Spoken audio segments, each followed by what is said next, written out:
Okay, I'm going to be moderating this session, and I'm going to start with the intro, and then we're going to go into kind of a more open-ended discussion.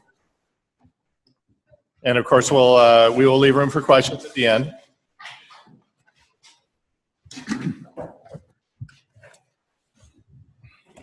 All right, so as you can see, we call this session New Rules for Modern Buildings because we don't think the old rules necessarily are a perfect fit when you're talking about modernism. And also we think the preservation world, especially when it comes to additions, has evolved since the standards were first written many years ago. And so I want to talk a little bit about the standards, especially standards 9 and 10. Now, these are the rehabilitation standards, and these are the two that relate to new additions and alterations to historic buildings, especially on the exterior. And the text in red you see are the key points, which is it covers additions, alterations, and then related new construction, which could be attached or not attached. And they talk about the key phrase that we always hear when we're judging whether they meet the standards or not are they differentiated from the old, but they also must be compatible. So differentiated and compatible. A lot of people don't really see how it could be both, but we'll show you examples, and obviously it's open to interpretation, and we'll provide our opinion as to some criteria to use when you're evaluating that. I know we have several Historical Resources Board members here, and you're going to be facing this on a regular basis, especially if you're on the Design Assistance Subcommittee, which I used to chair.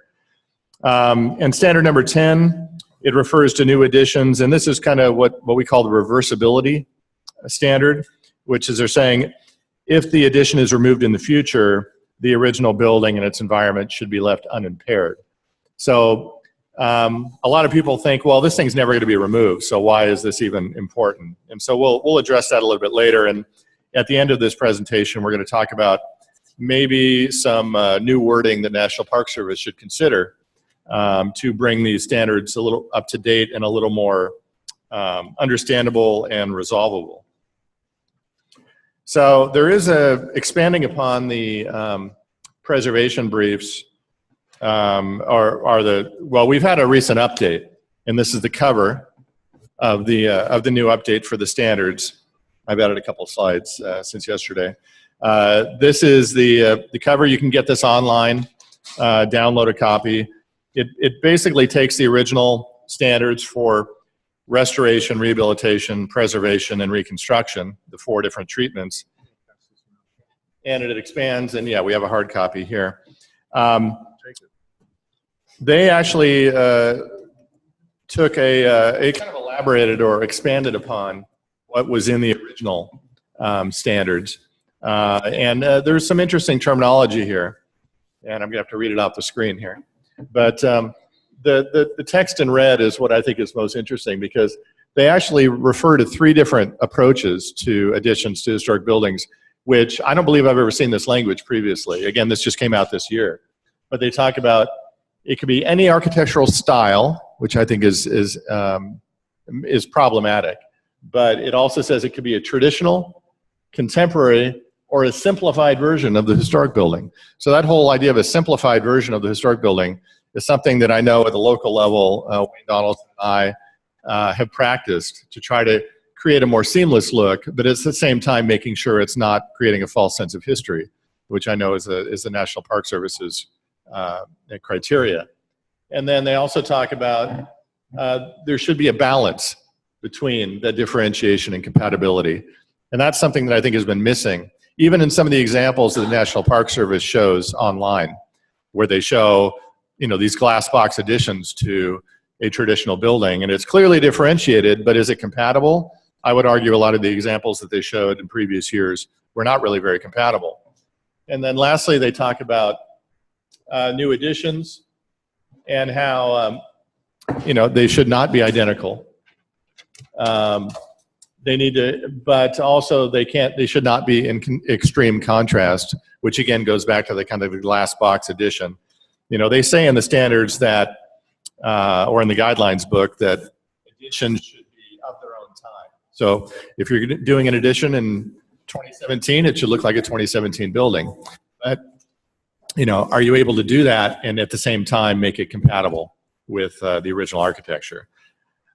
So expanding upon the National Park Service's guidelines, they have these preservation briefs, and they have one, number 14.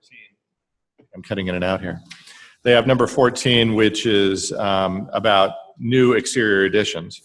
And some of the principles they talk about are that, try this one. Some of the principles are listed here. I'm not going to quote all of them, but they talk about preserving the character of the original building, making sure the addition is as inconspicuous as possible, making sure that they're subordinate to the original building. Also, large additions should read as a separate volume rather than an extension or an extrusion of the original building. Detached is even an option. And then they talk a lot about glass, how having a transparency to the addition, or if not the addition itself, maybe there's a transitional piece that creates a space between the old and the new. And then last, an important point on the design subcommittee and people that review this type of work. Am I cutting out again, or are you hearing me? Okay. That every building is different. Each rehabilitation project is unique. So it is open to interpretation. It's not one size fits all. Try that one. Okay. Is people hearing me? Okay. Hello. Okay. All right. So a couple principles. These are kind of general principles I'm touching on at the beginning, and then we'll talk about specific case studies. This is a slide I've created before, but it's to get the point across that the addition should always be subordinate. I had that quote earlier. And that's basically making sure that the original building is still the star of the show. You know, Humphrey Bogart is clearly the star on this movie poster, and everybody else is secondary and falls into the background, and they don't even get full color treatment. Any addition you do should not be the star of the show. It should definitely be a supporting player to the composition. And then Wayne Donaldson taught me years ago his approach to a successful addition. We call it the Wayne Donaldson the squinty eye test. I got James Franco there. He was a good example. So this is the idea that to show that your addition is compatible, you're actually, if you squint your eyes, everything seems to be a good blend. But if you unsquint your eyes and you look closely, you could tell, oh, the rafter tails are a different profile. The windows are a different configuration. Even the stucco texture might be different, but it has the right feel to it.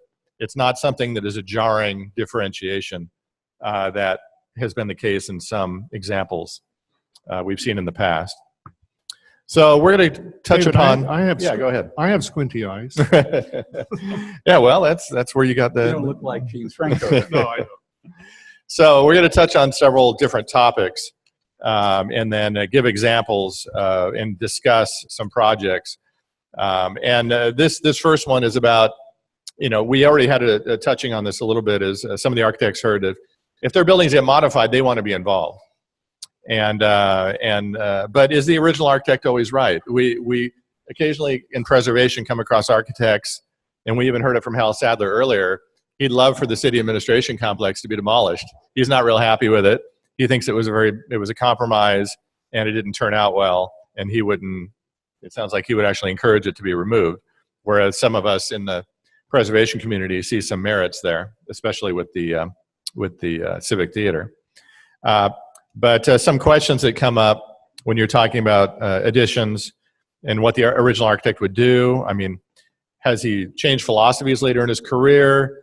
Is he going to try to fix an earlier error that we might not judge as an error? You know, he's undoing something, and it kind of reminds me of when George Lucas went back and started modifying the Star Wars movies. All the purists were saying, "Leave it alone.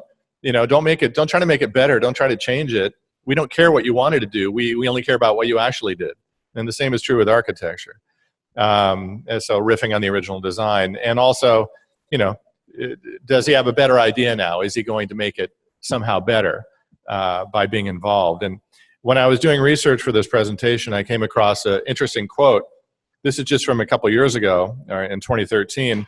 This is when we already heard about it earlier, and I'm going to talk about it in a little more detail, is the San Juan Capistrano Library is an example of postmodernism. But Frank Gehry, a very famous, internationally known architect, was brought back to celebrate the 30th birthday of the building.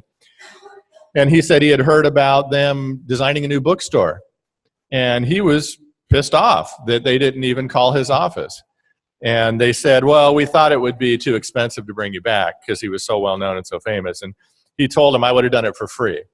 But he was basically saying that, why didn't you give, since this is such a precious thing for me, I was clearly very disappointed that I didn't even get the chance to do the bookstore. So this is an opportunity where you still have a living architect who designed a very well-known landmark, and he wasn't even called to be involved. Again, they thought he'd be too expensive, and he claims he wouldn't have charged anything for it. So that's kind of an interesting approach. I don't know if one of my gentlemen to the right want to speak about the Oxley House, which is a Neutral property that's been modified. Well, before we get to that, if I could just make a follow-up comment to this idea, is the architect always right?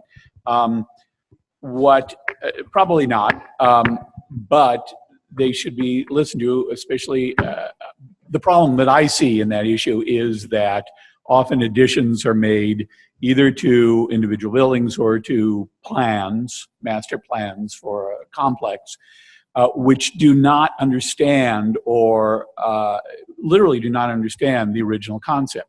So if the original architect had a strong original concept, it created a sense of unity to the building or the master plan, I do think that that should be respected, followed, added to in a complementary way. Oftentimes, new buildings will be put into a master plan, just plop down though, with no real understanding of what the original idea was, and that almost always brings down the quality of the final thing. Unity is lost. Yeah, let me back up. As Lennon said, let's take a couple step backs here now that the revolution has happened.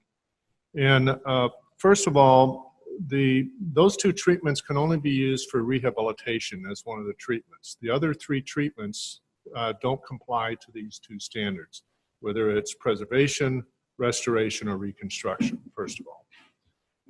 The second thing that we're finding, and I think David will probably show some stuff here, and thanks to David, by the way. David put together this whole thing and we just kind of edited it. So thanks so much, David, for putting this together. The other thing is that this is produced by the federal government. Yes, they had a lot of input and stuff, and I think you can see some of the input. By the way, how many members out there are HRB members? Super, okay, great. All right, so one of the problems that you have when you are dealing with the National Park Service is when they send this down, it comes down as something from the heavens, as God restrained. And most of if you go online and you start looking at all of the local jurisdictions and whether they're design review boards or whatever, you will find that I would say probably 9 out of 10 times the programs that they use are these, well, 9 and 10, but the 10 commandments that you have from the National Park Service. And that's because, I don't mean this to be critical because architects do it the same way, but planners are notorious for doing cut and paste. And that's why I mentioned that John Merritt, when he was in Pasadena, when he was trying to find out what would be a good preservation ordinance for the state of California, in his personal notes is a lot of cut and paste from Michigan, from Oregon, from New York, from all over this place. And I want to emphasize that this exercise and review, you should make it on a local level of determination. Yes, you have to do it for the tax credits because those are federal tax credits for those projects. But with the way things are moving so fast, and you heard it from, you know, some legendary architects that we have in San Diego, is you need to focus on what you want to do and how you want to treat that from a local level. The third item is that the National Park Service will not get involved in doing code compliance issues in terms of these treatments. If you're doing, I've seen more seismic retrofit tax credits where you've got gigantic members of X bracing and K bracing and stuff that you visually see all the time. David and I, through our practice, have always tried to do blind interventions.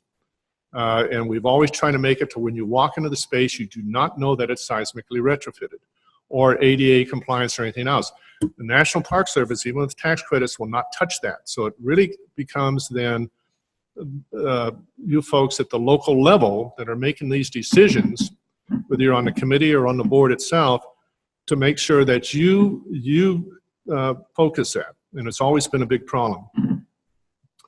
And then lastly, I think it's important, and we heard this again from our thing today, is that depending upon who your client is going to make that particular determination on that, and that some of the additions and modifications may be made by the client where you don't have any choice whether you like it or whether you don't like it. In fact, I remember going through design class, our professors always said, never show a client a design you don't like, because invariably they're going to select it.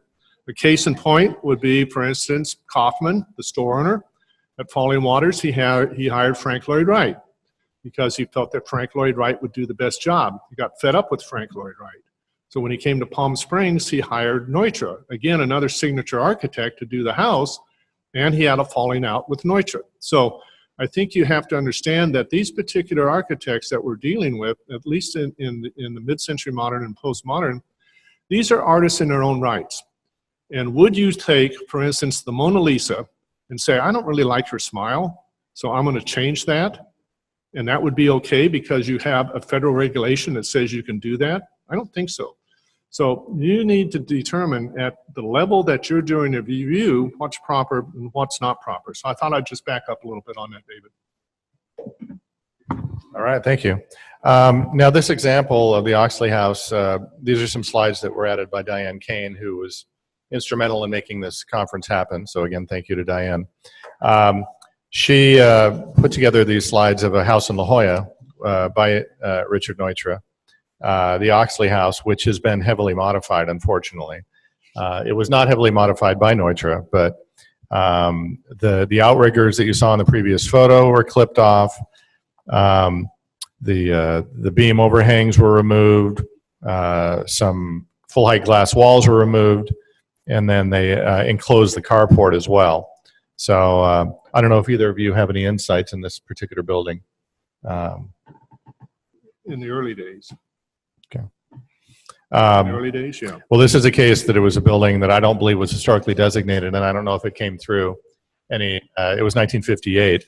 I don't know if it came through any review process, but I think it was one of those things that was Chinese water torture. You know, it was a drip, drip, drip over many years where eventually it lost its character-defining features. And it was part of a complex of buildings. I believe this next slide shows that. Where it was part of a collection of buildings in La Jolla that were modified and were not treated the way they should be.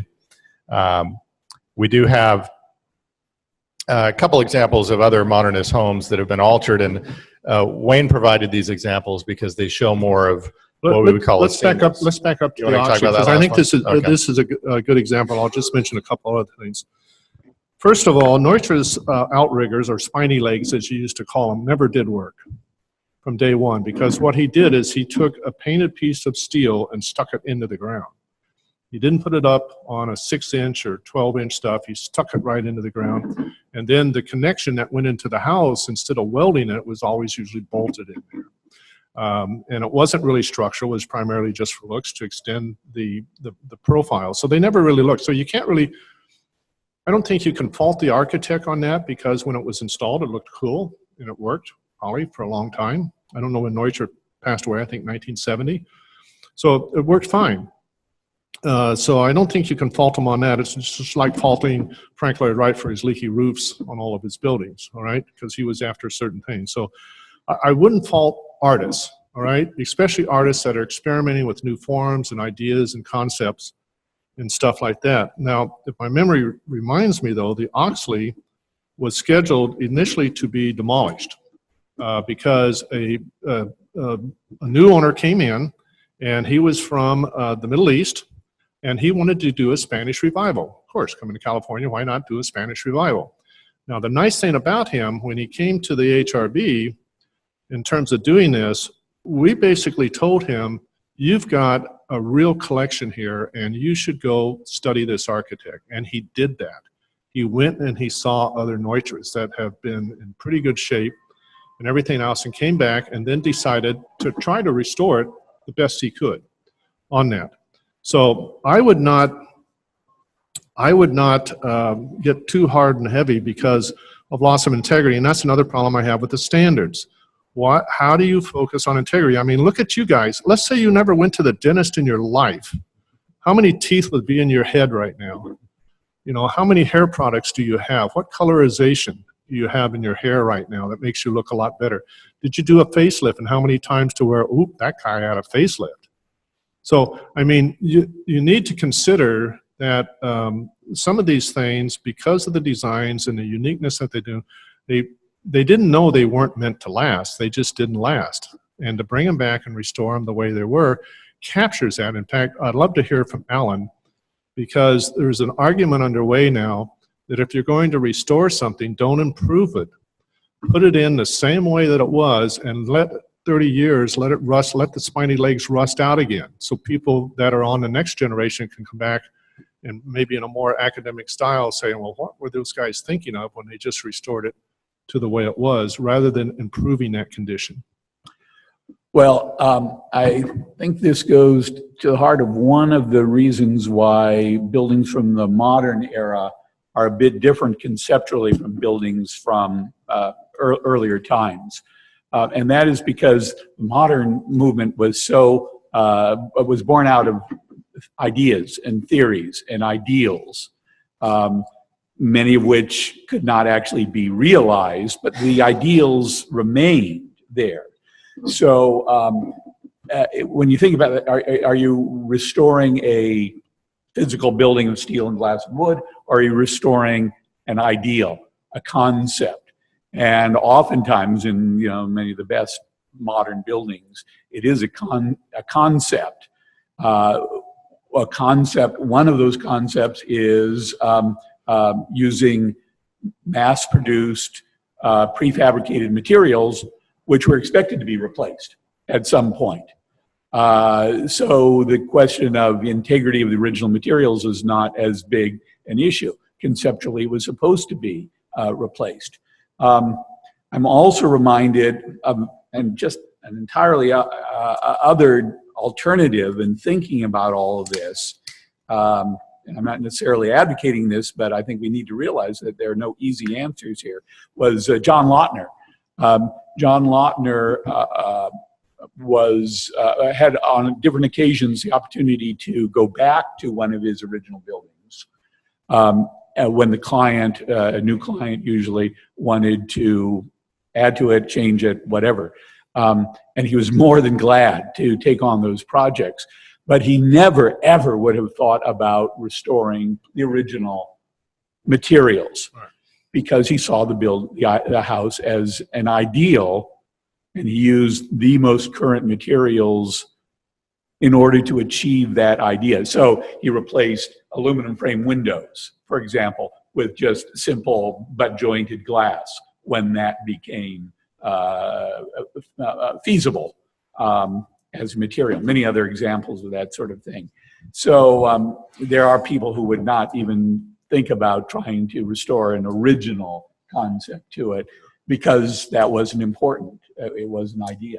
And I think Nitrous VDL house, which was just a little over 30 years old before it burned down, not even meeting your 45-year threshold, which I also have problems with, but we'll discuss that later, maybe, is that when they decided to build the new VDL house, VDL2, it was the same concepts. It was the same philosophy, and it's quite different in what it looks like and quite different in the modern materials that were available that came 30 years later.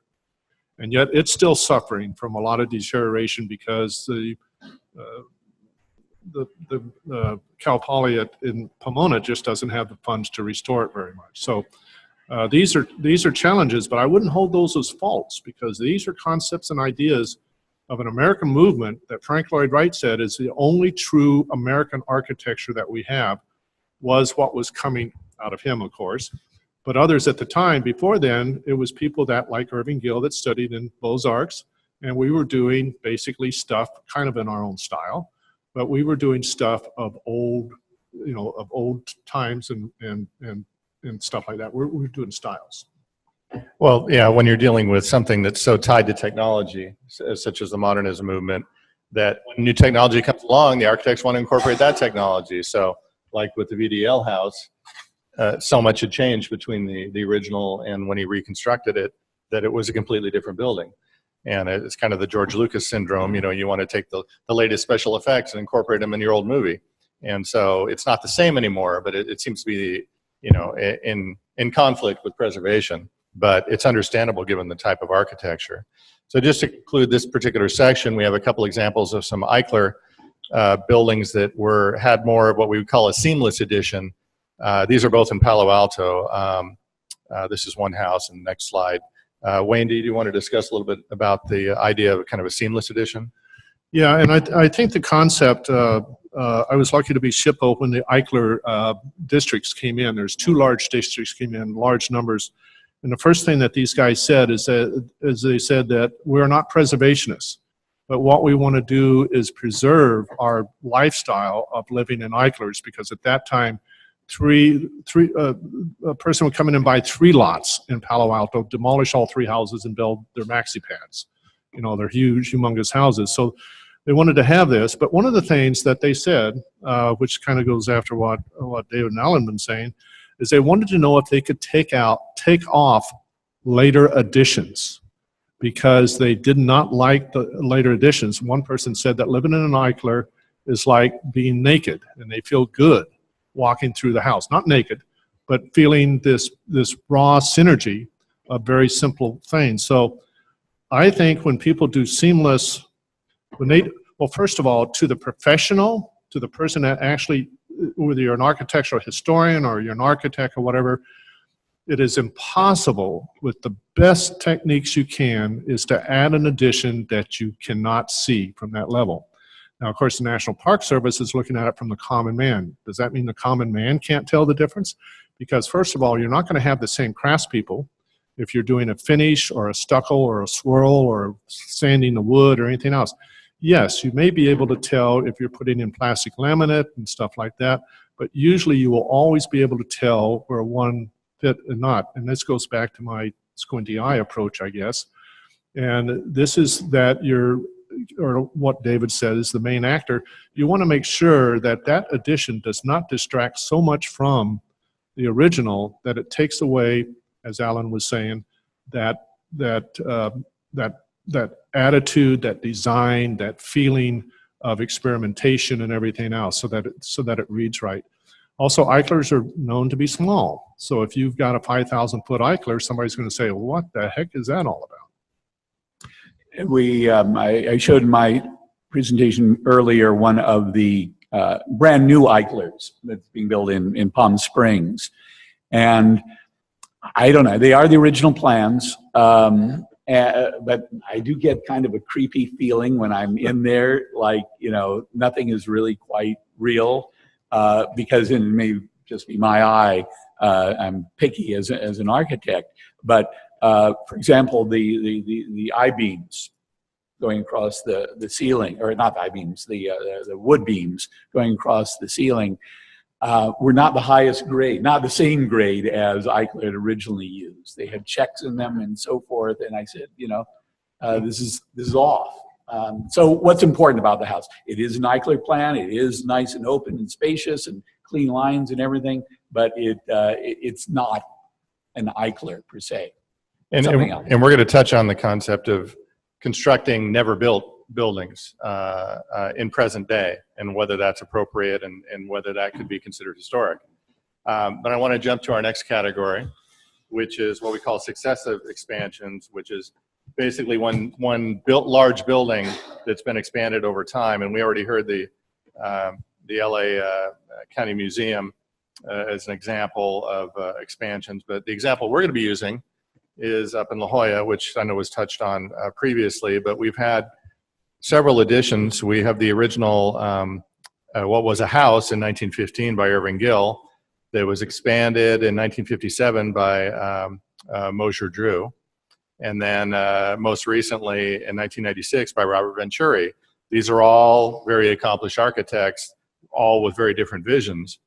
And we already heard earlier there was some discussion about whether the Venturi plan or Venturi design was a good design, but we're going to be talking about a proposed design to undo some of what has been previously done.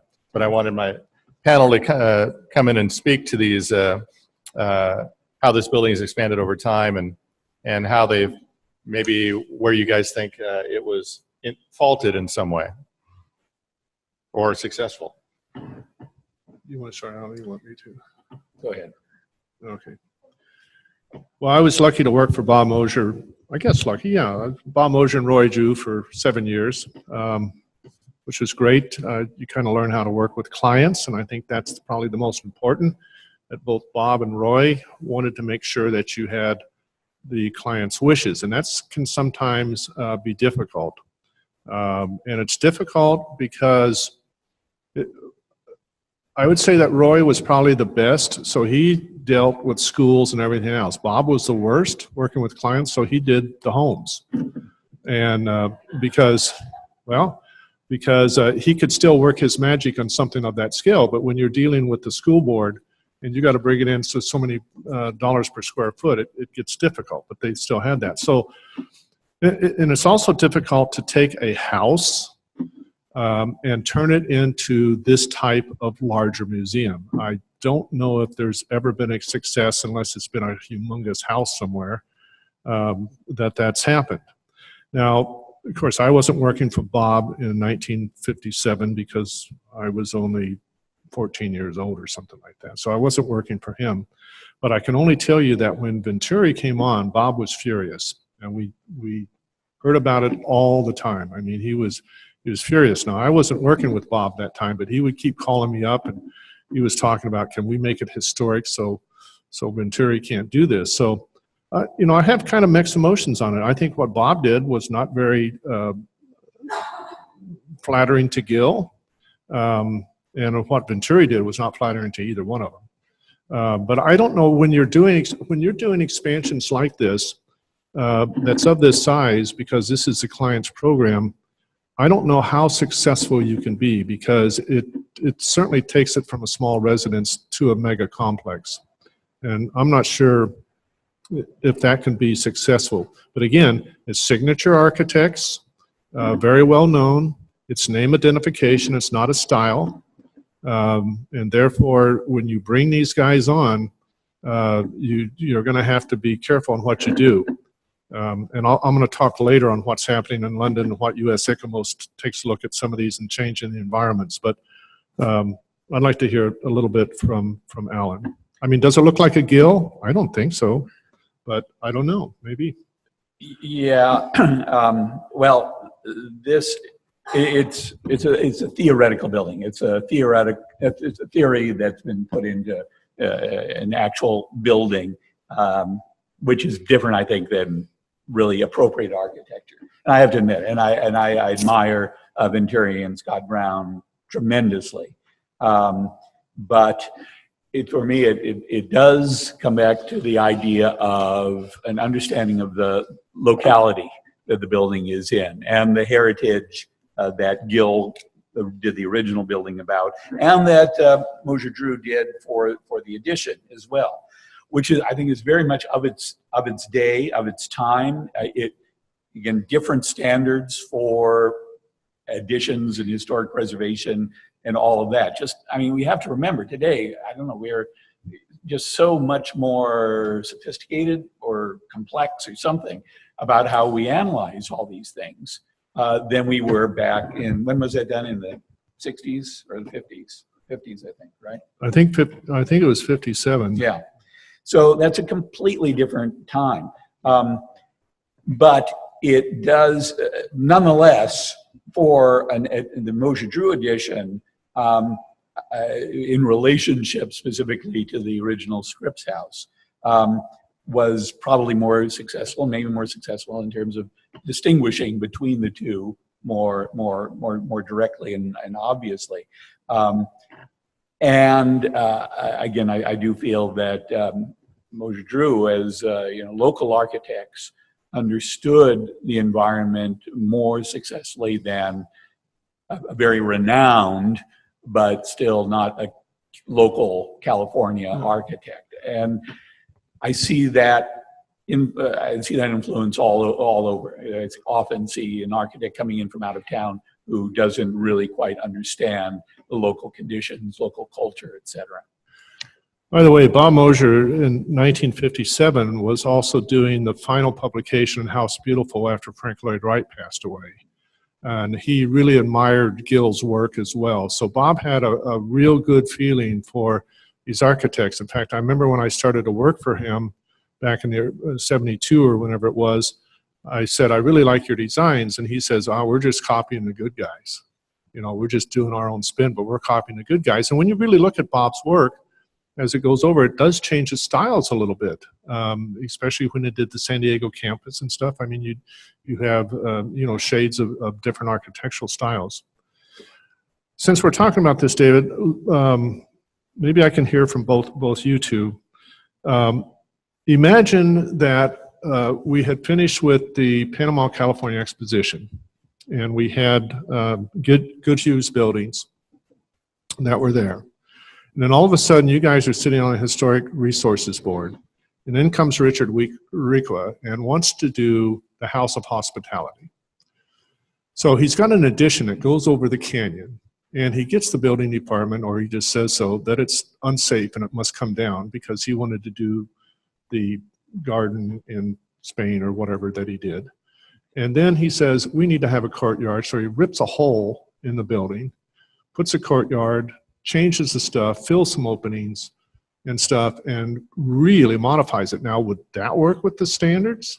I don't think so. None of that's very much reversible, is it, once he's done that? So now, years later, we celebrate the House of Hospitality. And David did such an incredible job as a job captain in making sure that we put all that together. We had some incredible political things to overturn on that, but that's where I come in. But I got to tell you, and everybody's proud that we're still keeping Balboa Park intact. But would that be appropriate now to do something like that? Or do we have to wait on the museum to be another 50 or 60 years old when we're coming back and then taking a look at somebody doing a modification? Yeah, that's a good point, because the standards weren't around in 1935 when Requa did his work, and he was taking a temporary building that had lasted 20 years beyond when it was supposed to be removed, 18 years. And this is where the Prado restaurant is, if you're all familiar, in the visitor center. That whole courtyard wasn't there in 1915. That all was added. There was no second floor. That all was added. And then the Casa del Rey Moro Gardens that go down the hillside where they have 200 weddings a year, that wasn't there either. So all of those were added 20 years after the original building, and they probably would not have been deemed as meeting the standards, although it was really interesting when he removed the one wing where he built the gardens. There was a very ornate cornice that wrapped around the buildings in 1915. And what Requa did, even though there were no standards, when he continued that cornice where he removed the wing and he had to create a new wall, he continued a very simplified version of that cornice in the same location, but without all the three-dimensional ornamentation on it. So he was really the standard of making it compatible but differentiated, he was doing on his own because he thought it was the right thing to do. And of course, it wasn't until decades later when it became a standard. But some of those principles had already been used, even though they weren't memorialized in any treatments at that time. I just want to finish up with the museum here, because there's a proposal now by Annabelle Seldorf, another architectural firm, that is proposing or proposed last year a 40,000 square foot addition to the building, which I know it's a little hard to see here, but here is a rendering, a couple of rendering views of the addition, and it would basically replace a lot of what was done by the previous architects in front, including, I believe they're replacing the theater with a new building, and most of what they're doing is on the I guess on the south side. But it's another generation of improvements that's being done. So it seems like they're all following kind of their own criteria, and since only the Gill House is historically designated, as I understand it, and the rest of the building is not, and is not, well, it is old enough to be considered. I don't know whether this is going to make its way through the historical review process, but it's an interesting, another skin that's going to be applied to this complex to give it another stark contrast to what it looked like when it was first built. Our next category is related to this, but it's more about campus environment. So really a group of buildings that are part of a composition. And we're going to be talking about a building we've talked about a couple times beforehand, but there have been two very controversial additions to the Salk Institute over the years. And one of them replaced the grove of trees that was kind of the passive entry feature. As you first walked into this courtyard view, you'd pass through that grove of trees, and that's been replaced by an addition that was done, I believe in the 90s, maybe the 80s.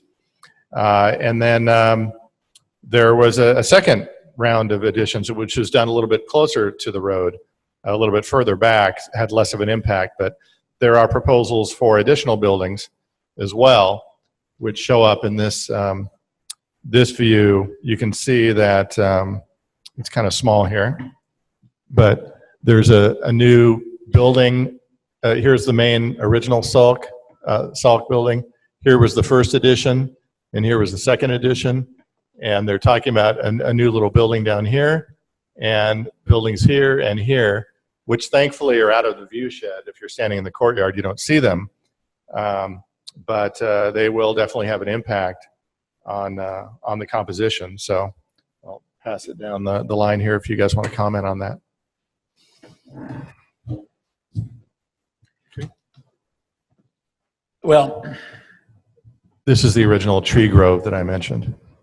yeah, in the foreground, which really it's just landscaping. It's just trees, but it is so central to Kahn's idea of the approach to the building as well. The new the buildings that replace the grove, are quite handsome.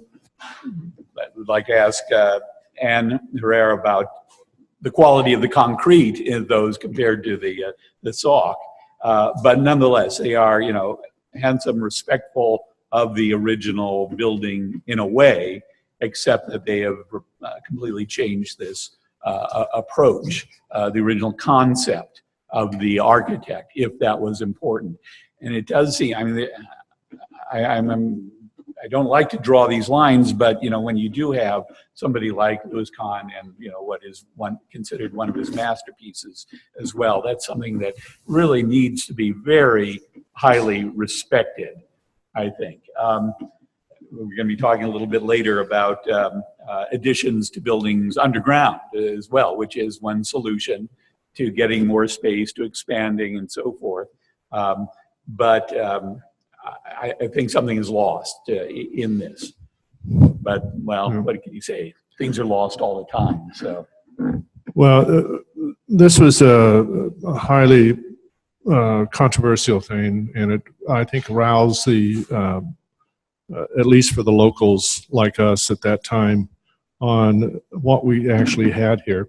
The biggest reason for the Grove, once you parked your car there, there was no walkway that got you there. There was trails through the Grove, but there wasn't a straight walkway. So you got out of your cars and you were in this grove, this canopy, and what it did is it decompressed you from those activities, driving up to Salk, and got you in a quiet mode.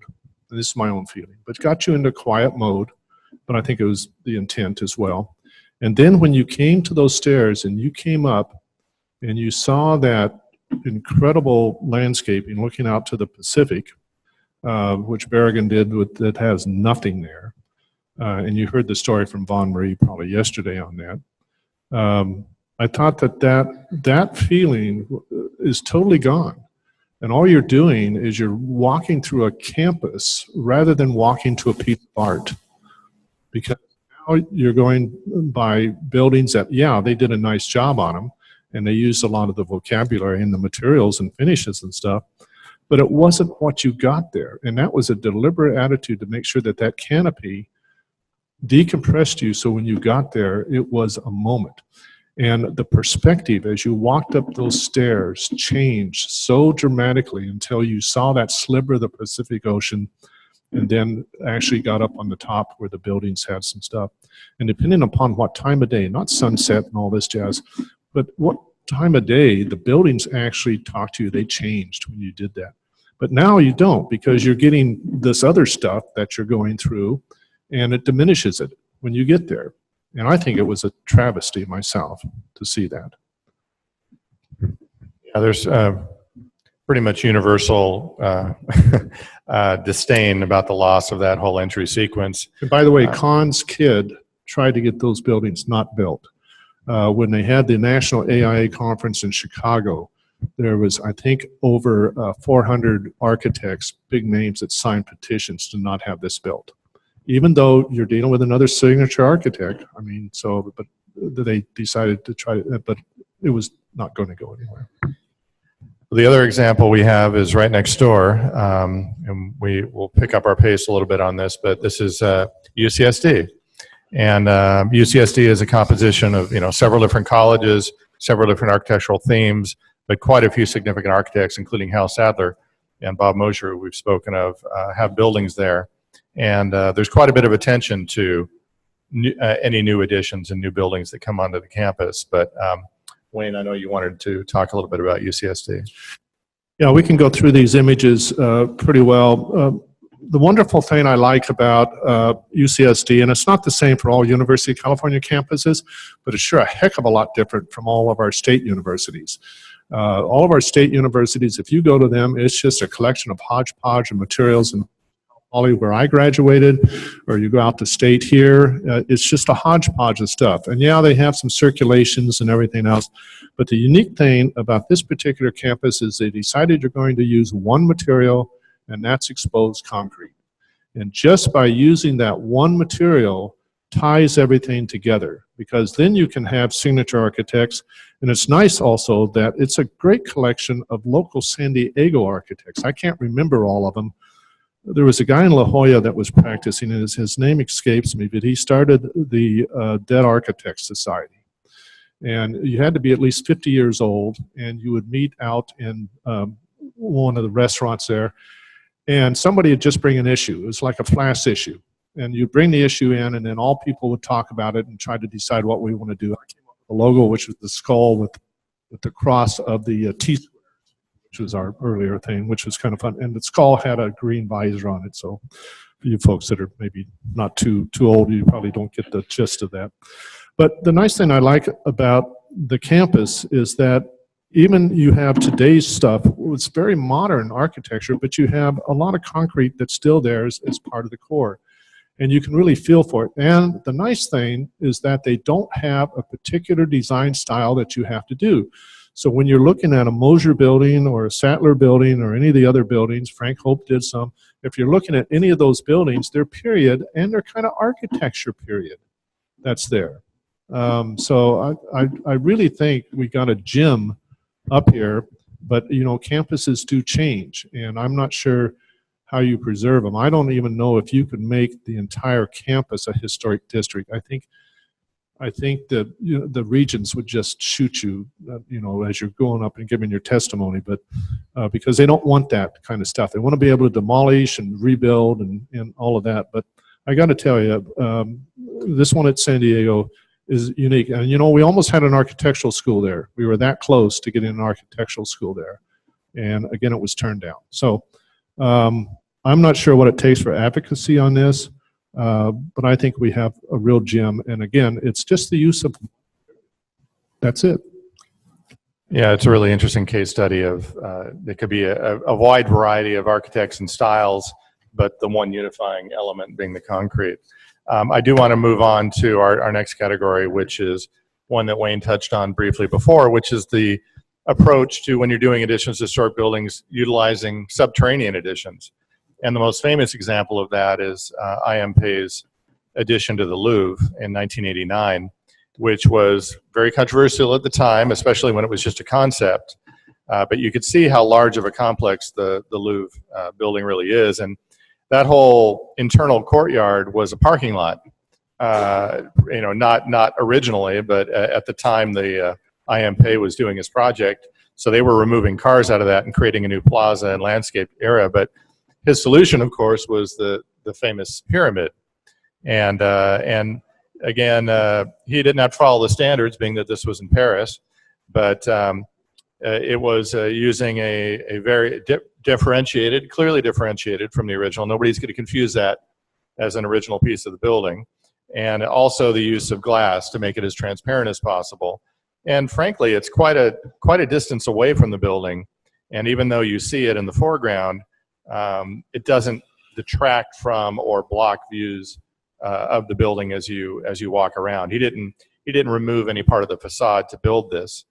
And at the same time, he used this organizing element as an architect to basically create a new lobby basically for the complex and connect these museums to one common entrance piece and still make the historic buildings visible through the glass from the inside of this sunken lobby. And I'd love to hear from the panel your thoughts on this particular solution. I'd like to just ask a question. The wording that you put up earlier, the revised wording, didn't it say something about no great contrast between old and new? Yeah. How would this fit into that if this were in the United States, you think? Right, yes. It would probably not meet that particular goal. Do you think it was successful? You want me to go? Go ahead. Die on my sword here. Well, first of all, I've been there. Actually, in 2 times visiting Europe, there before and thereafter. So, and it's in Paris, and Parisians have a certain, like, if you remember when the Fontainebleau Center came downtown, if you talk about something that's really different and in your face and everything else, Pompidou Center, the Parisians love it, all right? And you have to remember, again, if you're talking about client, in this case, it's maybe a community client, I'm not sure if that's the right word, they love their innovation. They love their art. They love things that are basically reaching out and changing things. So the demands that, from what I understand, and remember, I.M. Pei also did Schuller's Church. I think it's up in Costa Mesa. So this large, and you can actually see it from space when it's lit up at night. You know, it's a gigantic. Philip Johnson. Philip Johnson, yeah. Philip Johnson. Crystal Cathedral, yeah. Crystal Cathedral is very similar to that. So yeah. When you're looking at that, I don't think that it's that disturbing. I was disturbed when I first saw it, but it solved a lot of problems. As David said, it was a parking lot, but now it's an incredible, not only underground way to get from building to building, and then you have all the other things that are happening within the buildings themselves, and you got different stairways and escalators and everything else. And I think in terms of that, it also frees it up from having that particular area. And most people, because of the artwork, as you know, it's all under a very controlled environment and stuff like that. So it's not a matter of opening windows and leaving doors open and all of that. I do think it certainly wouldn't agree to the standards. But again, I think, and at least from most of the people that I know that were on USIC, most of the 2 of them live in Paris, they love it. So again, I don't know whether loving something is successful. I doubt very much that there's very many people who know who the architect is. But it does give you a feel. And the nice thing is when you're there, the static picture that David shows from the interior, from that shows the older buildings through there, you don't really see it like this. It's kind of frozen in time. When you walk in this space, it's like you're looking through a window that has some large pane mullions or something in it. And you don't really see it that much. It doesn't really obliviate. You walk and you see the new facades coming on you. I'm not sure if I'm explaining it right, but it's not like a static shot that you have from the camera there. I mean, you actually see the older buildings. So I think there is a nice tie in here. I didn't like it when I saw it, but after being there, I kind of like it. Yeah, there's a quote here on this slide, which is from the book, The Architecture of Additions, where the author was complimentary to this and talks about the fact that he talks about the pyramid rebalancing the composition and creating a new glittering international attraction. And it did very much help, remind people of the Louvre and bring I think more people to it because, it was not uncontroversial because it was so different, it was so extreme, but it helped really rebrand the Louvre. And it also, a lot of the buildings in the historic portion, a lot of the rooms in the historic portion were not used for art. They were used for storage and they were used for back of house and equipment and everything else. And so when they built this underground addition, it allowed them to move all of that underground and free up some of those historic spaces to be used as galleries. And so it had that benefit as well. Yeah, and I guess if you really want to push the envelope, it is reversible. You didn't damage any historic fabric in the process, and you can take this down. And there's a lot of these glass type pyramids and glass boxes and stuff that really allow themselves to be moved and taken down. A lot of geodesic domes have been taken down and reconstructed elsewhere. So it's not a hard poured in place concrete thing. So it is reversible if you really want to put the stretch on it. Yeah. Well, I think this example really kind of pinpoints the basic thing that we're talking about here, which is the standards. And would something like this be allowed under the standards or not? And it seems to me that the issue is that do you allow the sort of freedom that creates something like this, the Louvre edition? Even if so you don't, if so, then you don't have these sorts of restrictive standards. Or on balance, do you want those standards to guide what is done, what is saved, what is not destroyed? But where's creativity? Are you limiting creativity because of that? And is that good or bad? Maybe you're saving X number of old buildings, but are you limiting the creativity on the other side of the balance? It's a really hard thing. And I often think that the architects of today and all the attention that they get don't help the situation because it's so easy to do, one really splashy, eye-catching building, but is it as carefully modulated as something like this? Okay, we're going to go back to San Diego here. Rob Quigley's favorite building. Yeah. Of course, the UCSD Library, more recently named the Geisel Library. William Pereira, a name we heard a lot earlier, 1970. This is a case of another iconic building needing to be expanded.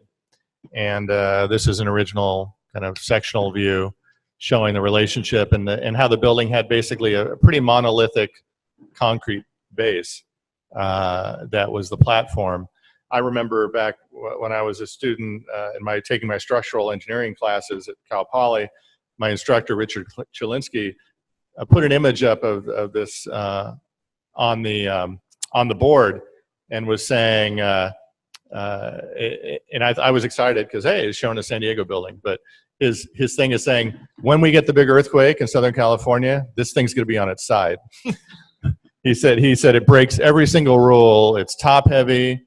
It has a soft story, et cetera, and he thought it was completely irresponsible for the design just to do something different. Was what he considered a structural mistake, but hopefully he's wrong in that estimation. But this is a diagram showing. If I get the next one here, this is a diagram showing the kind of the solution, this underground addition. Again, to expand the building and to do it in a way that didn't interrupt the primary elements of the building and to incorporate underground features. And you can see in this photograph, it's basically these bermed reflected glass sections that expand that original platform level and create, like the Salk Institute, it creates a whole new entry experience, especially when you see it kind of looking back away from the building and it's lit up at night. I mean, this is you know, it's hard, you'd be hard pressed to know if you were looking at this photo, that you were looking at the same building. But it was a way to basically carve out from the hillside, create the underground addition. And this was done by Gunnar Burkitz, another well-known architect, in 1993, about 4 years after the Louvre addition was done. And so the question of the panel is, do you guys feel this was successful? Is it original that we're seeing in that photograph there, David? Or have all Not in the, this one, no. This is all the addition. yeah. Which But I mean, is that the way it was designed, or has it been modified with the lights and stuff later? I believe this is all the 93 design. Okay. Yeah. Okay. Well, I like this as a solution, and actually Gunnar Burkitz has done other underground buildings with the same sort of program as well. At the University of Michigan, there's a Gothic law library, which he added to with the same approach. And in that case, you're standing in the underground area, actually looking at the Gothic building as well. A little bit different relationship, but you know, I completely understand what Rob Quigley said about this building, and yet I still do like it for what it is. Because of that special quality as literally a landmark, this building just solves that problem by putting the needed space underground away without destroying the cleanness of the landmark quality.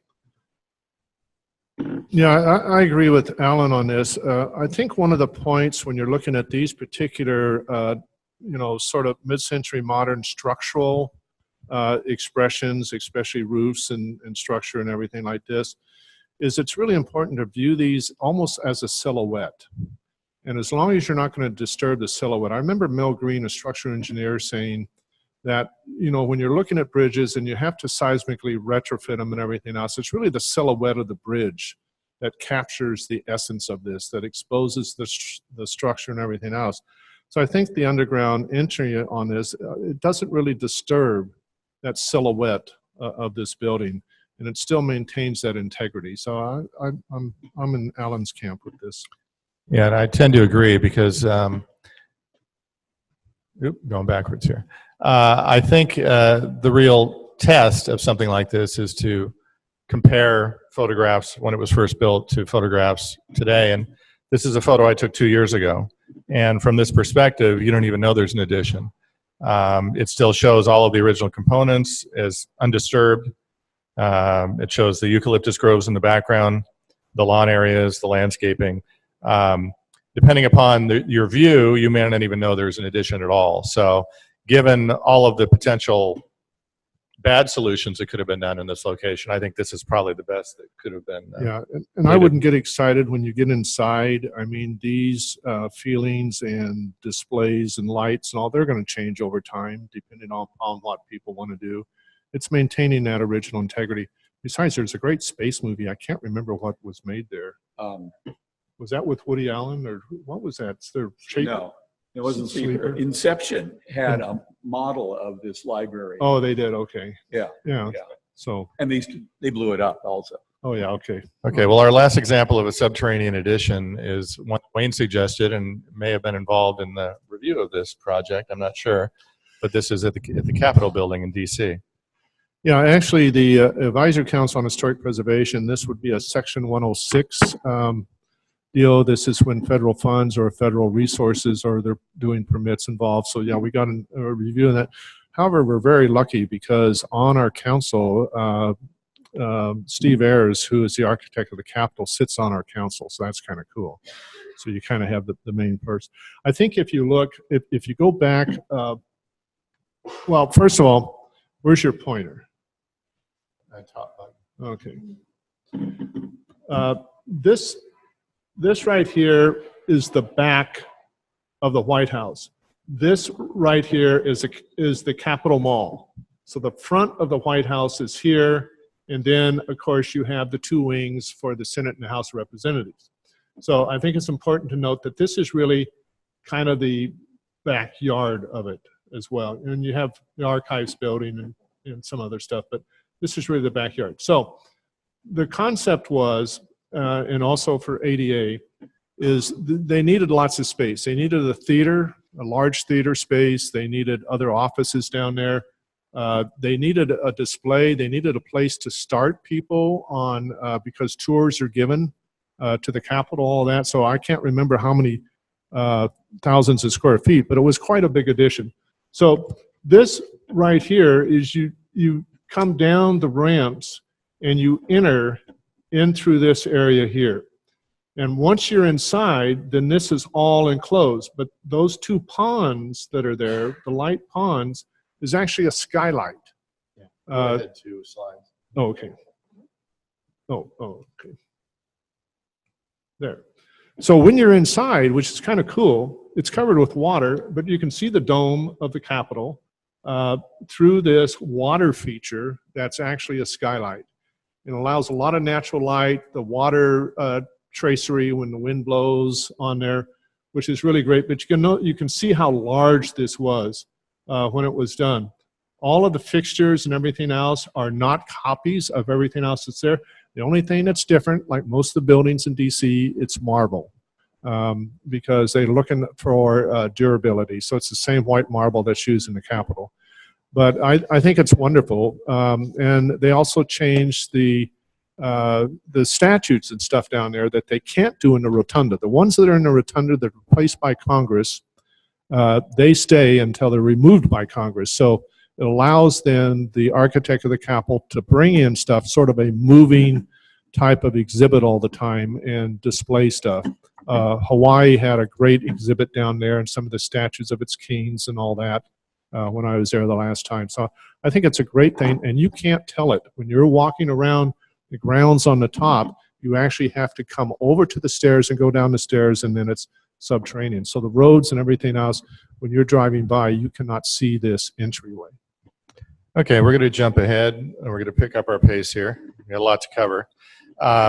Next category is called big box modernism, which is something that's come more and more into play. And we heard it earlier, shopping centers going into closing, and there's a lot of vacant shopping centers throughout the country. And in some cases, you have shopping centers and department stores that have historical significance. And I believe it was just last year, or maybe in 2015, the Mission Valley May Company building was designated historic.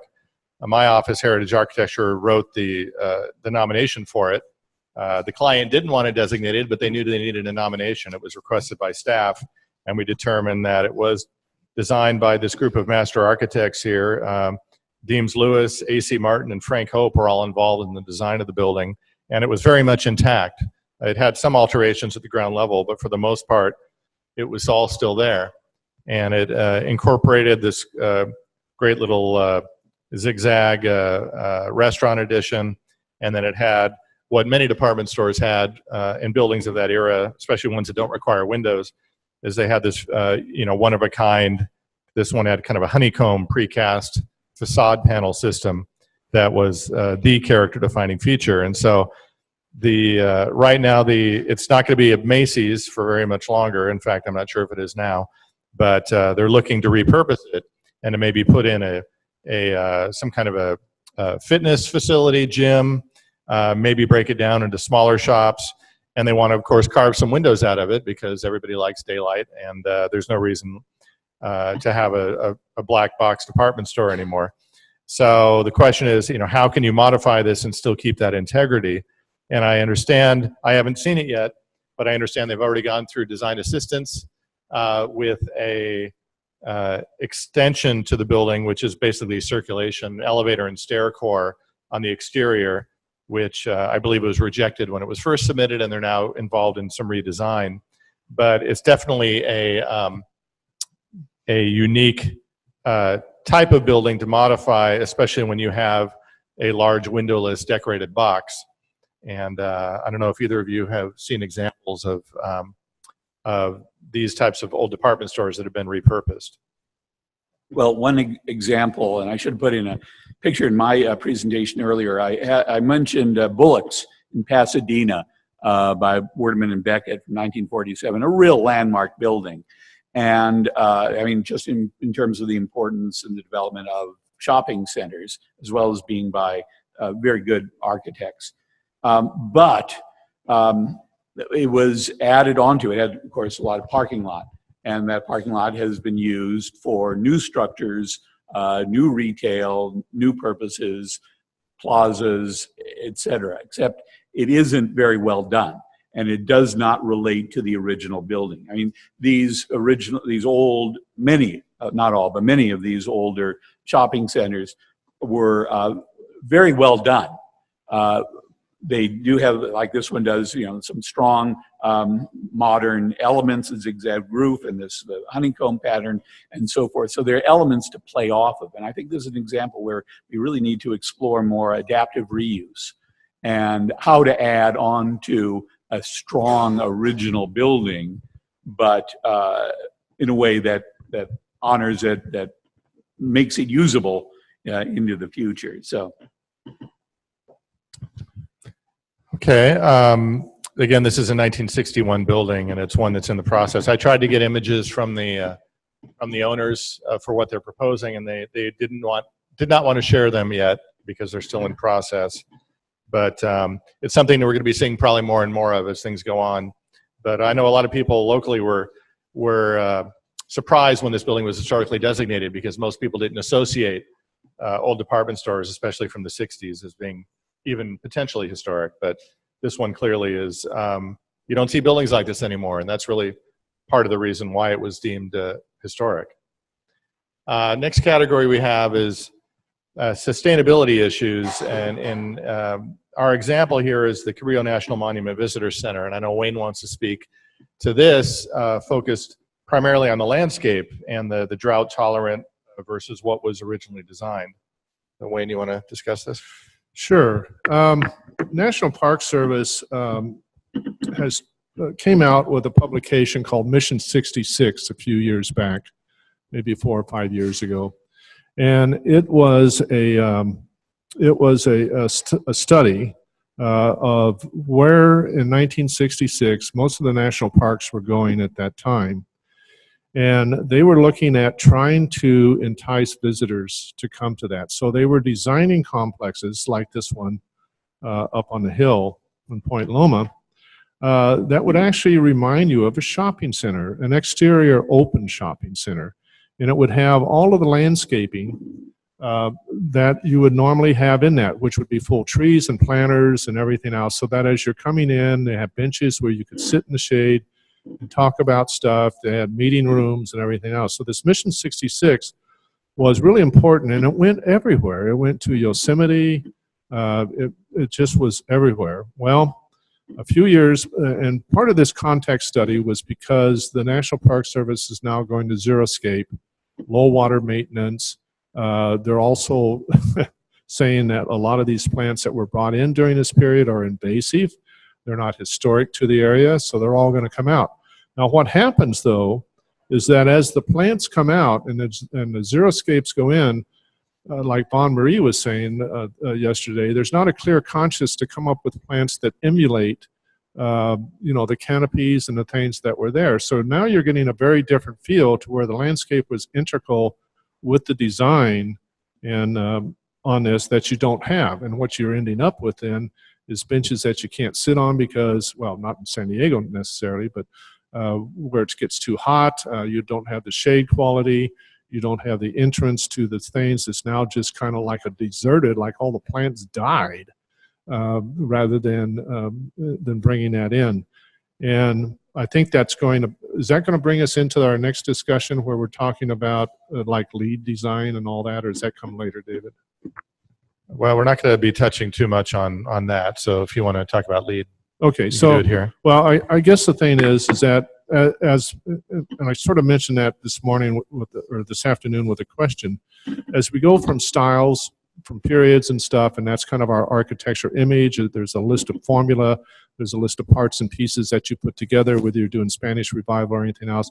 We then moved into the architect of the Americans, I guess, for lack of a better word, that now you have signature architects, and it's called a Wright or it's called a Quigley or whatever else, and it gives you images of what that particular building is. And then, of course, with the LEED coming in 92 now, which is the Leadership in Energy and Environmental Design, and a lot of architects are almost mandated. For instance, the state of California, when you do a rehab or a new building, it has to at least meet LEED Silver.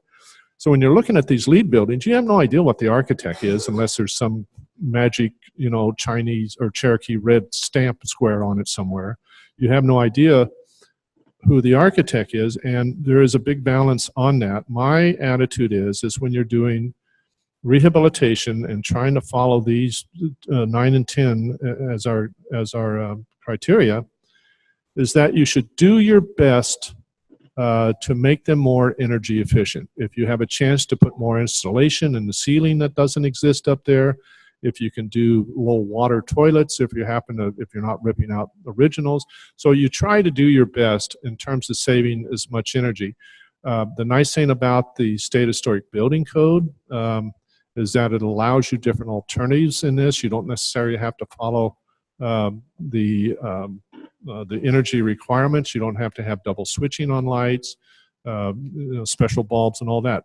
But my attitude is, and again, going back to that slide I presented on Buckminster Fuller, how many energy slaves do you have? How much does your building cost to maintain? How much does, in fact, we had a new LEED requirement come in 3 years ago, which is maintenance. So, I have it in architectural design and construction in my LEED AP, but you can now get it on maintenance just in terms of after the building is already built, you're monitoring how well that building is actually working from what the design is. So my attitude is you should try your best because, as Americans, we are horrible in our energy uses, more than any other country, almost 10 times. And we've got to trim that down somehow. Besides, we have to save our oil for plastics, right? Okay, I'd like to jump ahead. Postmodernism has been discussed before, and I want to give a little shout out to postmodernism because it was something that was right as I was graduating Cal Poly. I was going through architecture school in the 80s when this was the style. It was the new thing, and it was the reaction to modernism.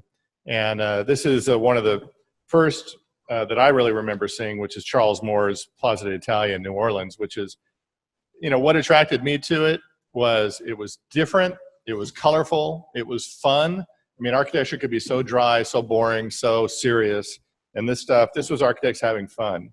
And they were introducing, reinterpretations of historic elements. I mean, you can see those stainless steel columns. Those are no Doric or Ionic order. Those are their own thing. And the head there spouting water is Charles Moore, the architect. Yeah. So that's an example of, even though Goodhue and others have done, images of their own families and friends on buildings before, the idea of, that sense of humor in architecture was something I think had been lost over the years. The use of neon, and then of course, one of the best known postmodernists was Michael Graves. We saw an image of this earlier, but this is the Team Disney building. I mean, if you can't have fun with the Disney building, what can't you have fun with? This is, of course, the 7 dwarves are supporting the roof of the building here, it's just, I think there's room in architecture for playfulness, and it had been lost in a lot of the modernist monuments that we had. So I was immediately attracted to certain elements of this. I don't think it was my favorite style, but it was one I certainly had an appreciation for. And then I did my pilgrimage to Michael Graves' San Juan Capistrano Library, which was completed in 83. And again, that was 1 year after I got into, or that was actually the year prior to me going to Cal Poly. I was taking classes under Wayne Donaldson at Southwestern College. And this was a really well done building. It was referred to, these are photos I took after it was completed. And it was incorporated a lot of really nice, it was very well detailed. It was very well scaled. It had a intimate feel. There's a quote here from Newsweek at the time, called it the first authentic postmodern masterpiece. It's just right up 70 miles north of us here. And it was a very popular building from the time it was first built.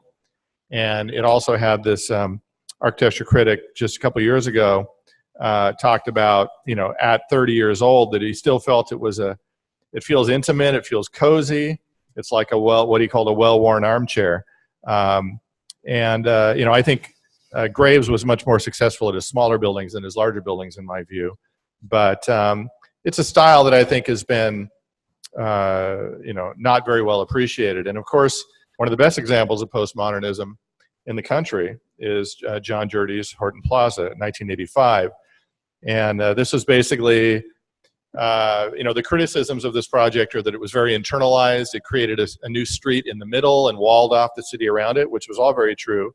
But as Wayne can attest, downtown and even the Gaslamp Quarter in the 70s and even early 80s was not a great place to be. So you wanted to wall off a lot of what was going on there, because Gaslamp Quarter didn't really take off until later, and partly because of the success of Horton Plaza.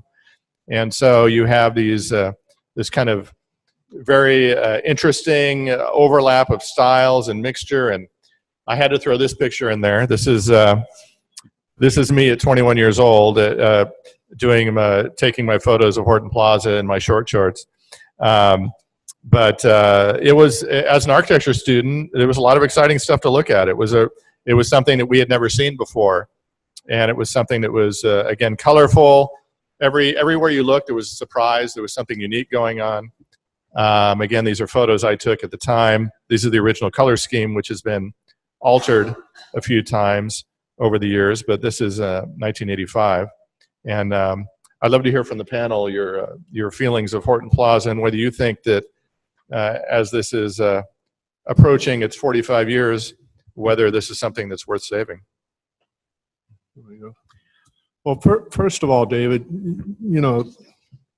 you come from that period known as greed is good, so I'm not sure if you're getting a good perspective on some of this stuff. But when John Jurdy did his presentation before it was built, the concept is that San Diego downtown had lost its districts.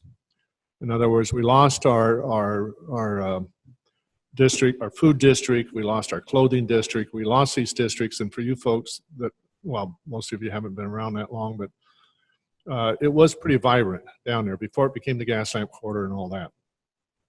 And you had a rich character of different individuals that were living down there. So Jurdy wanted to recapture this. And this was quite a departure from Ernie Hahn's developments, because Ernie Hahn, when he did Fashion Valley and everything else, you had to have these gigantic anchor tenants that were there. And in doing so, the entire Horton Plaza was reduced almost to 75% on what it would normally be per square footage, including those particular stores that were anchor tenants. So a lot of times you didn't have diversity of merchandise, and they were afraid that they would go belly up. But again, they were right downtown central, so you almost could not lose. As Quigley said, yeah, he did turn our back to the Gaslamp Quarter. In fact, Mike Stepner, the city planner at the time, always said that Horton Plaza is mooning the Gaslamp Quarter through its entrance to the parking structure. So when Jurdy had these things about districts, basically the office designed each of these separate areas. They didn't design it as a whole. And he showed pictures of the model, and the model was huge. And then what they decided to do is then they pushed all these districts together and then tried to figure out how they're going to connect them. And that's why you got the goofiest trying to get from A to B, and what's the shortest route there, and okay, I need to have an escalator because I can't walk up those stairs, and trying to get from A to Z. And a lot of the merchants, I think, from later years were a little bit taken back, because unlike Ernie Hahn's previous malls, where you would basically walk along a corridor and all the shops were there, where it's like Fashion Valley or anywhere else, it was easy to see. And this way, you didn't really know. And also the parking was horrendous. You're either on the fruit or the vegetables floors, but the problem is the tomato is a fruit, so you could get really confused. So, I mean, the things weren't really what you wanted, but the success was incredible overnight. Also, Plus, he stole the name Horton Plaza. We had a Horton Plaza. Now it's a Horton Plaza Park, so he stole our name. I didn't like that. But the neat thing is, it was almost an instant success. And it's because if you do, and you go shopping at night and everything else, and you look up and you see the lights of the downtown and the stars and everything else, plus you can have parties down there because, you know, they have that magic little sign saying this is private property, da da da da. And I think it was a great success. The colors were pretty dirty. I mean, after this project, Jurdy did a project in New York City, and it was the vertical rendition of this, except it was in a skyscraper. And he did the vertical rendition rather than the horizontal rendition. We did lose 3 major historic buildings. Of course, we did save Balboa Theater and stuff on that, and the ties to the other existing buildings were a little bit difficult.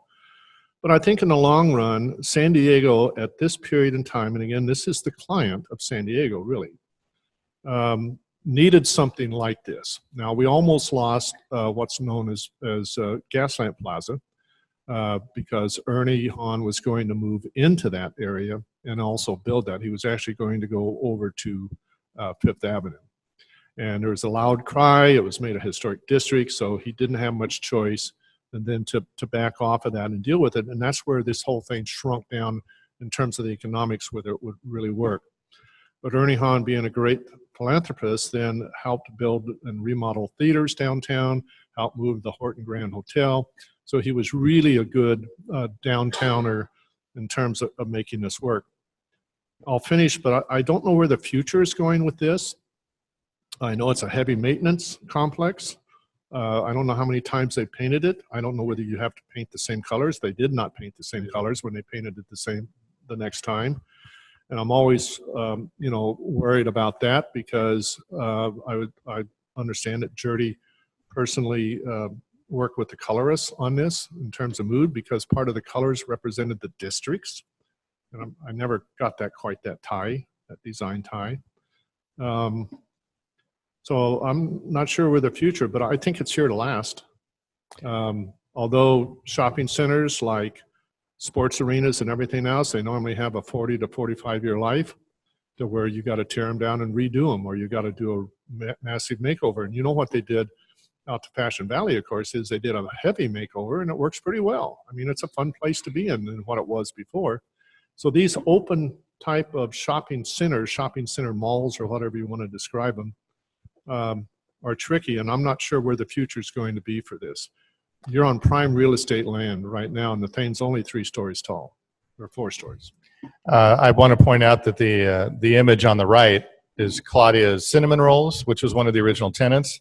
That storefront was designed by Rob Quigley, and that was it was very Dr. Seuss looking facade. It was a great kind of playful feature when the building first opened. But this last slide, as I showed briefly, this is in 2012, as many of you know, the Horton Plaza Park was expanded into a new public plaza, and they removed the Robinson's May building, which was one of the original parts of Horton Plaza, and there was not a peep from anybody that it was not, that it shouldn't be done. That everybody agreed that because it was basically a big windowless box right on 4th Avenue, that this was one of the mooning of Gaslamp Quarter that was there, and so they felt removing it was not a big deal, but it was the first large piece of the plaza to go, and the question is, you know, are we able to lose more pieces of it?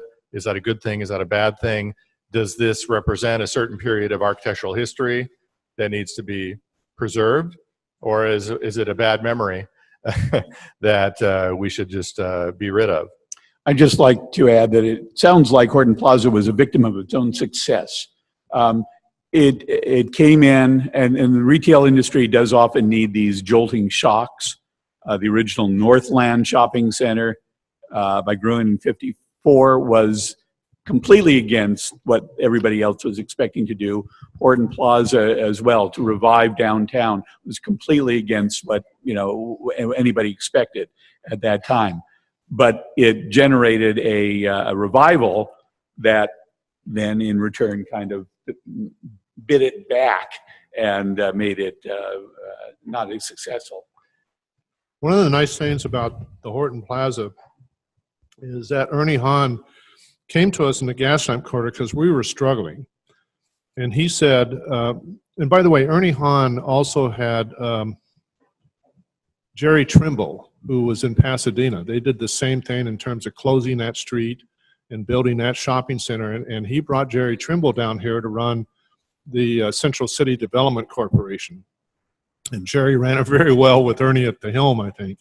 And of course, as you know, in Pasadena, they have removed all that now and opened it back up. But one thing that Ernie Hans told us in the gas lamp corridor, he says, well, why don't you just become your own redevelopment area? And we said, because the rest of downtown was. And we said, really, can we do that? And we did it. And of course, when you become a redevelopment area, all the taxes and money that go to pay for schools and all this sort of stuff comes back into the district to improve it. And therefore, we got sidewalks and lights and storefront remodels and seismic retrofits and all of that because of that tax increment money that was coming back into the gas lamp corridor. So it did, in part, as Alan was saying, give a shot in the arm to downtown. Remember, we had 35 porn shops and 3 rescue missions, and I mean, you're lucky if you didn't get shot on a Saturday night if you're in the wrong place. So, most San Diegans didn't even consider going downtown, right? And it really changed the attitude for many people. As I mentioned, we're going to go to about 4:15, 4:20 to finish up here. We have 2 last topics. This one mentioned we were going to cover earlier. This is the idea of resurrecting unbuilt works by master architects. Wayne, I know you're very familiar with this. This is Dion Neutra, Richard's son, who was also his colleague. And he has plans for some unbuilt Neutra projects. And you want to touch on that? Yeah, for you folks that don't know Dion, he's a character. I think he always has been. I think I told you the quick story on the VDL house. Dion stayed here after it burned down, and he's responsible for working with his dad that went to Austria along with Diona because they were so emotionally distraught. So he was responsible for putting that together. We tried to sponsor him for a fellowship in AIA several years ago, and he tried 3 times. We just couldn't make the grade somehow. He got Signature Architects to write letters for him because he wasn't sponsored by the Los Angeles chapter. So, but he didn't make it, and he's always been kind of a tough nut to deal with. He's 92 years old now, Alan. I can't remember, somewhere around 91, there. 92. Yeah, he wanted me to belong to the 90 Club, and I said, John, I'm not even close to what you are, you know. But he's been very good. We've worked on several projects, saving stuff. We got the names changed to Neutra Boulevard in the Silver Lake District. He's always been very good to work with. But what he wants to do is several of his father's projects, and you had mentioned the one of the Eichler that was rebuilt from plans in Palm Springs. He does have a site in Palm Springs, and he wants to bring back, and I can't remember what it was. It's the, what was the number of this case study house that I sent you the notes to, David? I can't remember. No, it's, his is all by numbers. But anyway, this was a house that was designed in 1946, which is great. I mean, these are great years, right after the war, and he's got a house designed, ready to go here. So, but what Dion wanted me to do is to write to the Energy Commission because he cannot build this house and comply with today's energy standards because, first of all, it's a brand new house. And I said, well, what about seismic, Dion? How are you going to deal with seismic? Because in 46, that's ain't going to meet the seismic, right? No, we can handle the seismic. We can hide all the seismic and stuff. But I want to have single pane glass, and I want to do this and that and everything else. And so he has actually officially applied to the Energy Commission to have a one-time, I don't know what you want to call it, what do you call it, when exception, I guess, that he can design this house. And he's written quite an interesting narrative on it, on the reasons why. Because this will be one of 2 houses, because I know he'll go in again if he gets approval. 2 of his houses that fill this gap is part of his father's transitional design philosophy during this time. And he wants to have these things built because his other case study houses were built. but he wants to have this one and probably the next one too.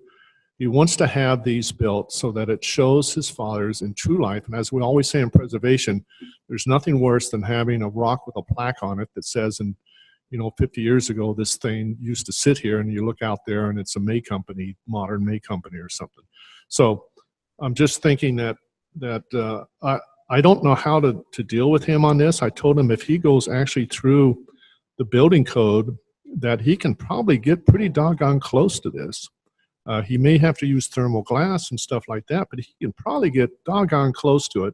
But he wants to do it exactly the way it was designed in the plans, the same species of wood, the same type of hyperlon roof. So he wants to do it exactly the way that his father designed it. Now, I'm not sure, being 92 years old, where he's going with this. I don't know whether it's going to be his legacy or whatever, but it's an interesting concept. And this is a computer model that I think is more recent, taking that floor plan and those model views and expanding upon them. And I guess the question I would pose to you, just to conclude this section, is it better to leave these as is, where they're computer models and drawings and cardboard models, or is it a positive to create these in the three-dimensional as a real building? We know they're not. They're not true Neutra buildings, at least not Richard Neutra buildings. Well, first of all, there's no way that you're going to use the techniques that were 1946 unless you really go overboard on this thing. That when you reconstruct, they're going to have staple guns and everything else. They're not going to sit there and do what the technology was in 46 to build this. And of course, you're not going to have the contractors around that probably even have that experience anymore. So my concern is you're going to have a replica. That all in itself is not bad. We certainly do that with aircraft that have been badly damaged. We build it from the floor up, from original plans that come out of the Air Force or whatever else, especially in older models. But it'll never be the way it is in 76. And I do want to talk about Beth Harris's project as well, because I think that's important, is how much do you take it down and rebuild it, and is it still historic? The Kaufman? Yeah, the Kaufman. Because to me, this is kind of in a similar thing, because this is not in a historic district. It's at a brand new site. The site was not in Palm Springs. The site was actually in Long Beach. So it's not even at the original site because there's something built there.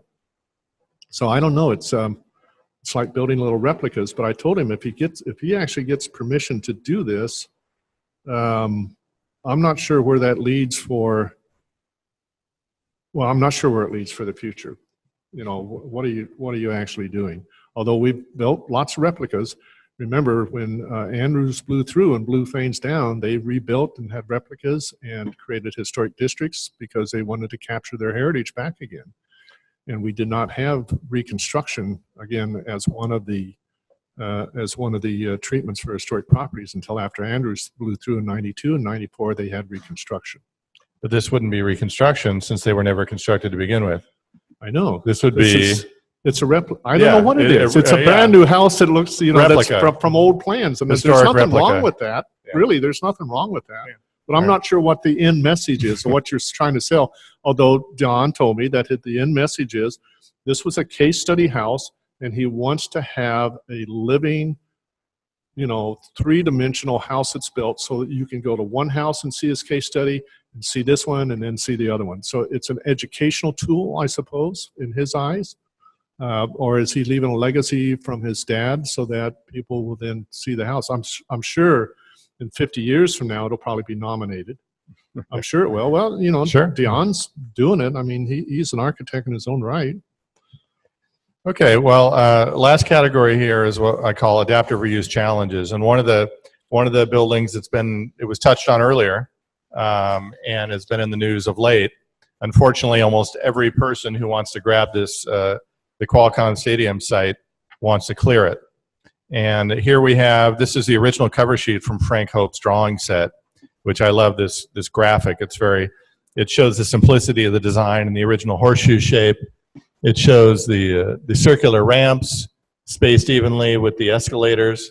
and then these little round ones are the elevator towers. You know, and then this is the underground entrance to the field. You know, it really shows in graphic simplicity of the original design. But of course, here's a postcard view of when the stadium was first built. Again, there's that symmetry. There's the open-ended horseshoe shape. It originally was, it opened in '67, 50,000 seats. It's now about, I think it's about, what, 90, almost 90,000 seats, or maybe it's 70. But it was expanded in 2 different times. But these are some Julius Schulman photos, actually, of the building. And this won a National AIA Award, one of the few buildings in San Diego ever to win a National AIA Award in 1969. And Frank Hope referred to it as the identifiable architectural statement of San Diego. And then the AIA Awards jury talked about, you know, the Mammoth Project has a plan of diagrammatic simplicity and structural system that is monumental. Altogether, a remarkably fine job. This was the only sports stadium ever to win a National AIA Award at the time, and I don't know that any have won since. It was, again, expanded a couple times. This is what it looks like pretty much today with the full enclosure. But this is another original postcard view showing not only the use of concrete. This is considered a kind of free-form brutalist design. But it's a very, as it was mentioned earlier by, I believe, Rob Quigley, that it's a very solid concrete structure, and there's no reason why it couldn't be adaptively reused. It's just, I think, pure lack of vision and laziness by the people that want to redevelop the site that don't realize that the things they don't like about the stadium are that the scoreboard's too small and the sound system is bad and maybe some of the seats are uncomfortable, and every single one of those things could be changed out for about 1/3 the cost of a new stadium. And so here's a diagram which shows the stadium. The areas in yellow were the alterations in the first remake in the 80s. And then the dark blue are the alterations that happened in the 90s. And again, San Diego State wants to use the site, and they need a football stadium that's about 30 to 40,000 seats, they say, or 35 to 40. And if they were to remove those additions and bring it back to the original configuration, they'd have a stadium that's about 50,000 seats, so pretty close to what their goal is. And these are a couple computer diagrams from a competing scheme. Everybody's heard about Soccer City. This is a competing scheme by the Manchester Group, and they had claimed they wanted to save the stadium and reuse it. And I was, hey, great, somebody wants to do the right thing. Unfortunately, by saving the stadium, they want to strip it bare, but this is their own diagram. They want to remove all those wonderful circular ramps and elevators that are on the exterior. They also want to reopen up the horseshoe, which is fine. That's removing non-original fabric. But they also want to tack on all of these, I don't know, I'm not sure what those are. I think they're food and skyboxes and whatever. But basically, by the time they do what they want to do, it's going to have no integrity left. And so it's maybe a little bit better than demolition because you've sent less to the landfill. But realistically, you haven't saved much. And you no longer have the strong horizontal and vertical grid of the structure. Again, this is a national award-winning project. And our office, when the city was trying to keep the Chargers in Mission Valley and was trying to accelerate the process about 2 years ago, Heritage Architecture and Planning, my office, wrote the historical report on this, and we determined that it was not only eligible for local designation, but was probably eligible for state or even national designation. The report was submitted to HRB staff. HRB staff agreed that it was probably eligible for at least 1 or 2 criteria at the local level. It was put on the agenda for the HRB to vote on about 2 years ago, and it was pulled by the city at the last minute because they didn't want it to be considered for historic designation because that would potentially complicate the discussion. And I don't know that anybody who's talking about demolishing the stadium now is even aware that it will be designated. Once somebody submits a demolition permit, and once that report is filed and put on the agenda, I have very little question based on its pedigree, and it's one of the most identifiable buildings in the city from a national standpoint. It's on network TV several times a year, that it would be designated. And so it doesn't mean it can't be demolished, but it means it has to go through the CEQA and environmental review process. So I don't know if either of you want to chime in at all on the stadium. Yeah, briefly. It'd be a shame if it went there. I don't know. Soccer seems to be a big thing right now in San Diego. I'm not sure if we can't support a pretty good football team. I'm not sure if we can support soccer or not, but that's something else. Craig Elwood, who was kind of a great architect, sort of great maybe, he came up with the steel bridge house and other things, but he taught at Cal Poly there. And I remember him sitting us down and he says there's two things that you architectural students have to do once you graduate.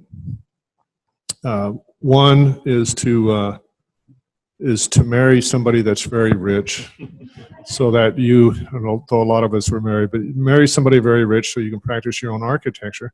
The other thing he says is make sure that all your buildings are out of solid concrete, because they're very difficult to tear down and they're very expensive to tear down.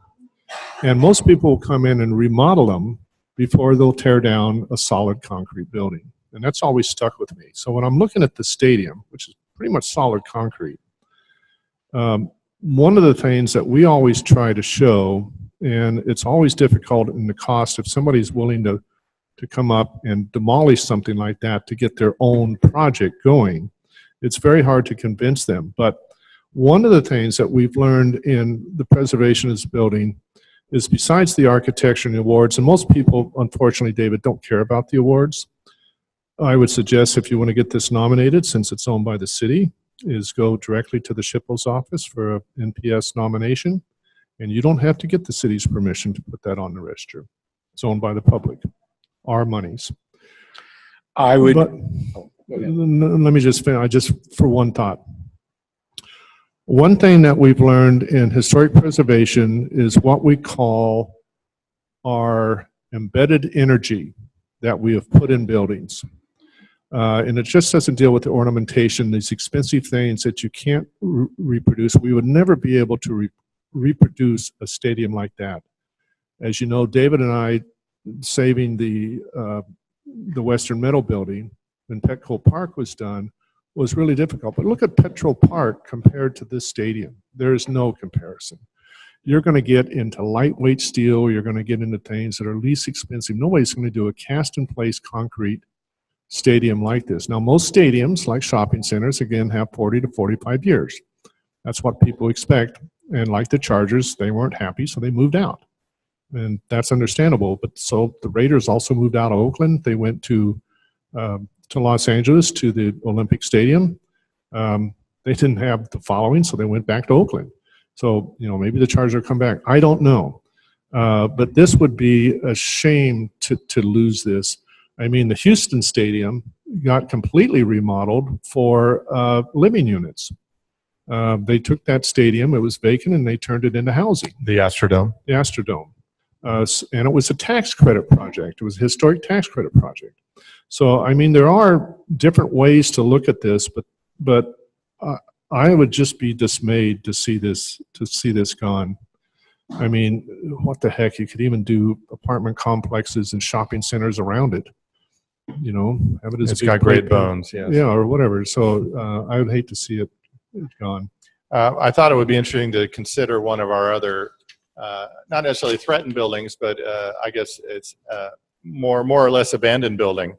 A large iconic building on the coast that I would think would be probably a difficult adaptive reuse exercise, which would be the San Onofre nuclear power plant, which has been decommissioned, still full of nuclear rods, I'm sure. But this is a case where you have a building you probably can't touch because it's going to be it's going to have all this radioactive waste in it, for even though it's no longer generating power. So I'd love to think of this being, I don't know, anybody want to live here? If we turn it into condos, it might be a little bit of a challenge, but I don't know if you guys have seen any more challenging adaptive reuse projects that we could use as a guideline for this. I think we might get advice from the Chernobyl Historical Society. Good point. Well, actually, there has been very large contaminated areas, especially on military bases. When worked with my other co-authors on all the NASA sites and stuff. A lot of them are dirty, but they can be adaptive reuse. I don't know if you'd want to do this or not. Remember, there was one reactor there that was smaller. It was single. It had sort of a conical roof on it, and they took that out. But like with a lot of the NASA sites and stuff, they're just really dirty sites, and they're probably going to be all cleaned up in the process.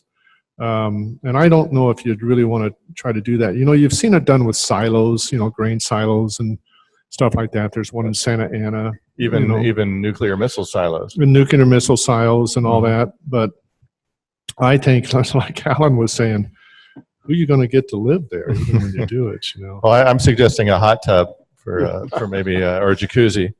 You may have to wear this if you visit, but this was a protest by the surfers out nearby. But I thought this would be an appropriate way to end the presentation.